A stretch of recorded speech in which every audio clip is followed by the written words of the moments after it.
¿Qué es el PRI?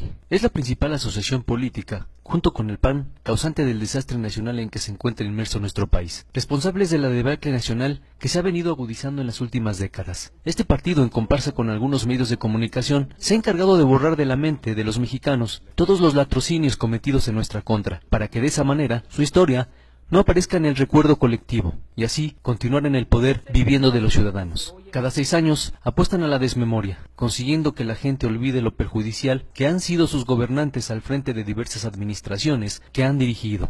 Memoria necesitan muchos que siguen creyendo que ellos son la solución, sin darse cuenta que en realidad son la causa de que México se encuentre hundido en una de las peores crisis de su historia. El PRI fue quien desencadenó la represión criminal en contra de los estudiantes inermes en 1968. Era ese el partido el que gobernaba cuando Echeverría y López Portillo emprendían la guerra sucia que dejó miles de muertos, centenares de desaparecidos y decenas de secuestrados por las fuerzas oficiales y que eran arrojados al mar desde aviones que despegaban de la base militar de Icacos en Acapulco. Es el PRI que por años hizo funcionar el campo militar número 1 como cárcel clandestina. ¿Desde cuándo Raúl Salinas de Gortari tenía vínculos con el narcotráfico?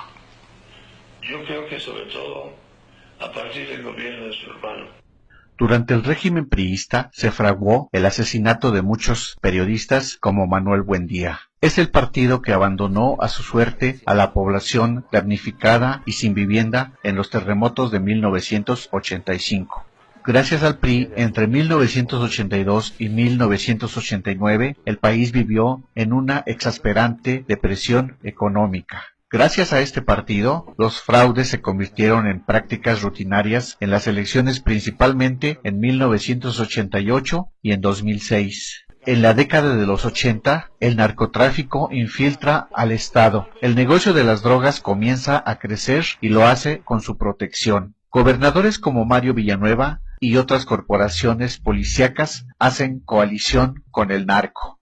Existe gente como Joaquín Gamboa Pascoe, líder vitalicio, que dirigirá la Central Obrera hasta 2016, sobre pretexto de sindicatos que llevan a cabo prácticas antidemocráticas del corporativismo. El PRI permite que quien ocupe puestos populares se enriquezca, se embolse partidas secretas y realice negocios turbios. Ejemplo, la Colina del Perro construida por José López Portillo o el Partenón de Arturo Durazo.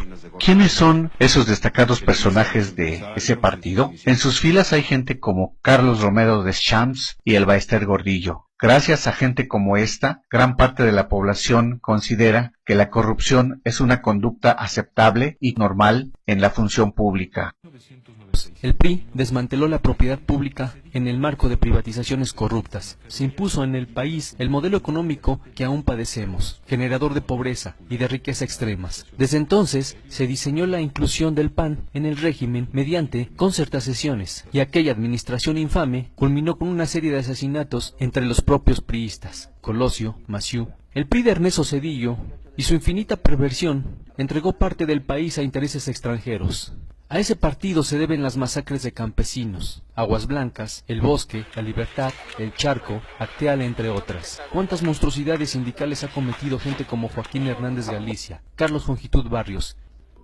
Humberto Moreira, exgobernador de Coahuila, tomó la deuda en su estado en 223 millones de pesos y al terminar la elevó a 32,000 millones de pesos. Acusado por delitos de enriquecimiento y operaciones con recursos de procedencia ilícita, colocó a sus hermanos en cargos públicos. Su administración está marcada por 13 sexoservidoras violadas, 65 mineros muertos en pasta de conchos, a las que se sumaron los decesos de otros 61, 3 reporteros asesinados en Coahuila. Y para ocultar los hechos y ser protegido, deja al hermano en la gubernatura, Pablo Salazar Mendiguchía, acusado de peculado, desvío de recursos, asociación delictuosa. Andrés Granier, acusado de enriquecimiento ilícito y de excesivos y onerosos gastos personales. Ulises Ruiz, represor, acusado de desaparición forzada y presos políticos, malversación de fondos, responsable de la muerte de Beatriz Cariño. Ordenó la represión al magisterio y a la APO, y autorizó la represión en San Juan Copala en contra de las comunidades indígenas y activistas. Arturo Montiel, acusado de peculado y de enriquecimiento ilícito.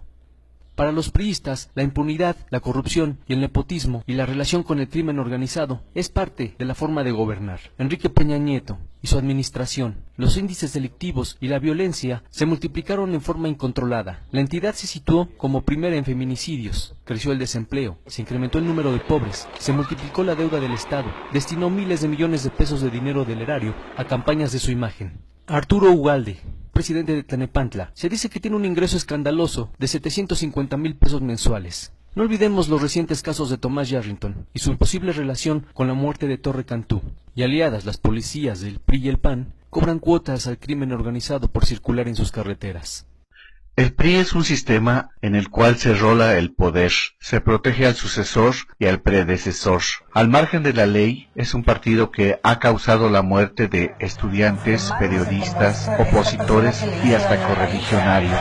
Han desfalcado a la nación con rescates bancarios, entrega de paraestatales, han robado y desviado recursos del país por generaciones, desde Gustavo Díaz Ordaz hasta Peña Nieto. Ellos son quienes han promulgado leyes a modo y se han reciclado en diversos puestos de poder, corrompiendo jueces y efectuando fraudes. Y para disfrazar esta cadena de hechos, se hacen llamar el nuevo PRI. Mario Marín, el gober precioso, involucrado en el caso de Kamel Nacif y su famosa llamada telefónica, hizo mal uso de su poder en contra de la periodista Lidia Cacho por la publicación de un libro. La Suprema Corte de Justicia de la Nación consideró que no hubo violación grave a los derechos individuales de la periodista. Violaba la ley asignando obras directas y sin licitación.